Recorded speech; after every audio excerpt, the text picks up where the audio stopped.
¿A qué está ligado el poder en la actualidad? Habíamos visto que la energía sigue al pensamiento, que es una máxima muy importante, si bien es tan conocida que a veces se la pasa por alto, y que en esa línea el poder en la actualidad va a estar dado, por supuesto, a un sinfín de estructuras y patrones energéticos ya dados, donde también va a ser importante la intención de la persona sobre a qué le da poder. Y además, entonces vamos a ver allí que lo que sucede es un conjunto de factores egoístas de autopreservación que suelen predominar en los esquemas de poder actuales, donde la trascendencia, el compartir, el servicio a los demás o la liberación espiritual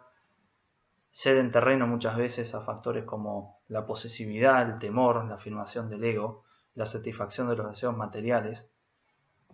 y el desdén por el otro. En definitiva, predomina el poder en una expresión densa, tal vez más densa de lo que en este estado actual de conciencia humano sería deseable, donde a veces los esquemas energéticos todavía responden a vibraciones que ya se han superado y que necesitan nueva construcción o nuevas estructuras.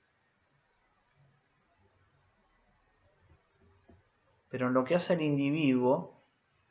volviendo a la situación inicial de la expresión del poder, vamos a ver que por supuesto se da coloreada por la situación particular de la persona. La energía del poder es muy particular. A todos nos ha pasado de que estando en una situación en la cual el poder fluye a través nuestro, se presentan el lente inevitable del individuo, de la personalidad, de la máscara que nos condiciona a través de nuestros rayos o de los grados vibratorios que tengamos en nuestra expresión y nuestra propia nota clave, que a veces no está tan alineada con la perfección según la entendemos y que produce algunas distorsiones.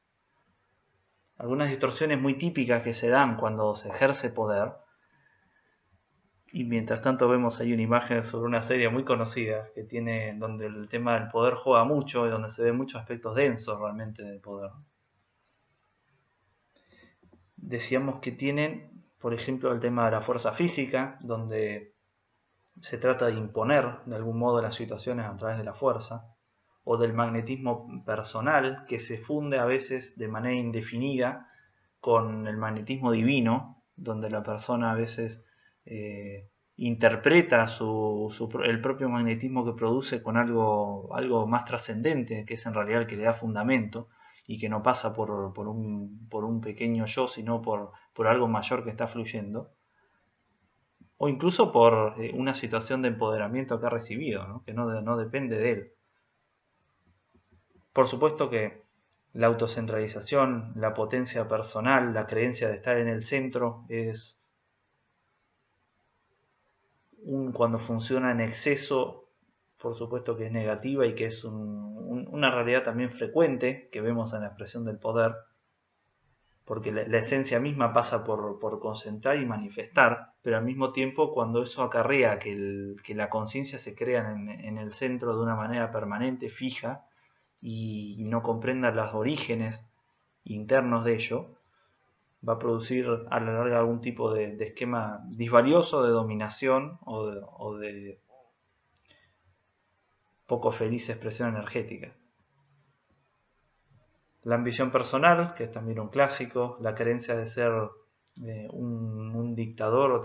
aspirar a un control ilimitado de las situaciones, es decir, hacer que la pequeña voluntad personal prevalezca en todos los campos,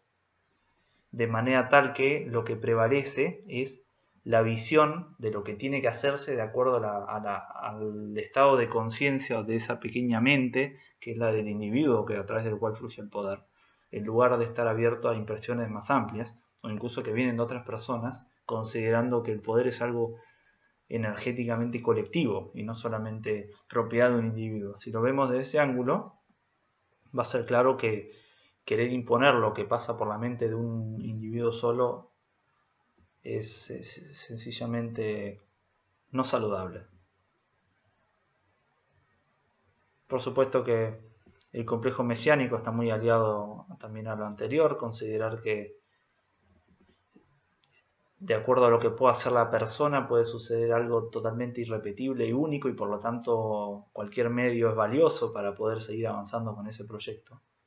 Esto se funde con la inspiración natural, el llamado del alma, la vocación a llevar a cabo tareas de servicio en el campo del poder,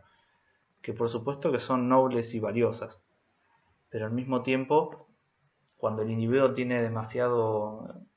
ego, cuando tiene demasiada predominancia esta esfera, se produce esta distorsión, con las consecuencias que puede generar después en los lazos y los tipos de manera de hacerlo. Por supuesto, el destino egoísta. También tenemos la voluntad, el impulso de la destrucción como un factor importante. La energía de la destrucción es muy poco comprendida por la humanidad en su estado actual, por todos nosotros, porque generalmente tendemos a movernos en un mundo donde la materia es muy importante y donde la destrucción simplemente acarrea muerte y sufrimiento. Entonces, es difícil entender esto, es difícil de algún modo no tomar partido al respecto. Simplemente tengámoslo en un respetuoso suspenso y pensemos, por supuesto, que puede haber una distorsión cuando la persona utiliza el poder para eliminar a todo aquel que se interpone en su camino. Que es obviamente, ya ahí estamos viendo que es evidentemente disvalioso. Otra situación que tiende a producir el poder es el aislamiento, es la soledad, el retraimiento. La energía del poder, el rayo que está aliado al poder muchas veces es el rayo de los pioneros, de aquellos que están muy cerca del impulso divino, que lo pueden percibir y que por lo tanto en ocasiones son los que primero actúan y los que primero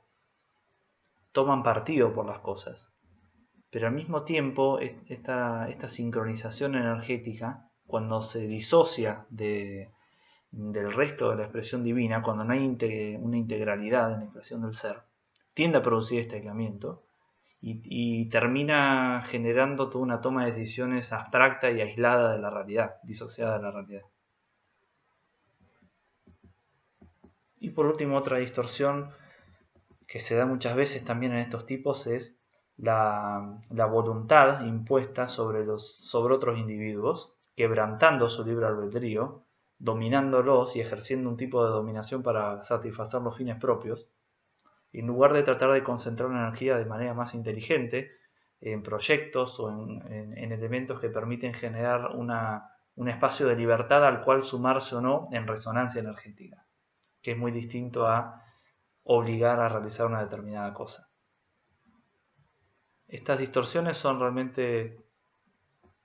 para tener en cuenta, para analizarlas, sobre todo si vamos a profundizar nuestra relación con la energía del poder.